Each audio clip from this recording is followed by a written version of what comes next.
ত্রয়োদশ জাতীয় সংসদ নির্বাচনকে সামনে রেখে কুষ্টিয়া কুমারখালীতে বিশাল গণমিছিল ও সমাবেশ করেছে কুষ্টিয়া ৪ খোকসা কুমারখালী আসনের জামায়াত মনোনীত এমপি প্রার্থী আলহাজ হোসেন।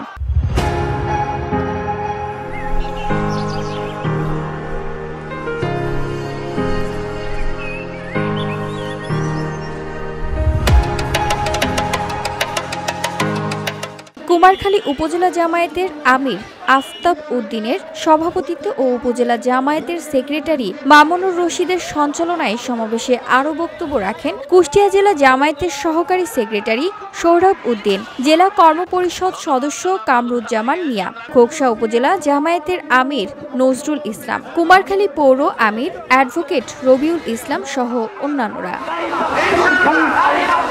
নেতাকর্মী নিয়ে উপজেলার তরুণ মোড় থেকে শুরু করে খোকসা মোড়, হল বাজার, গণমোড় ও বাস স্ট্যান্ড হয়ে কুমারখালী পৌর টার্মিনালে এসে গণমিছিল শেষ হয়। গণমিছিল শেষে হাজার হাজার নেতাকর্মী নিয়ে সংক্ষিপ্ত সমাবেশ অনুষ্ঠিত হয়। সমাবেশে প্রধান অতিথির বক্তব্য রাখেন কুষ্টিয়া ৪ আসনের জামায়াত মনোনীত এমপি প্রার্থী আফজল হোসেন। আমরা কুমারখালীর মানুষকে জানাই দিতে চেয়েছি যে দাঁড়িপাল্লা মাঠে আছে এবং আগামী নির্বাচনে কুমারখালীতে ইনশাআল্লাহ দাঁড়িপাল্লা বিজয়ী হবে। আজকের মিছিলের গণমানুষের উপস্থিতি এটাই প্রমাণ করে। VOD Bangla news desk.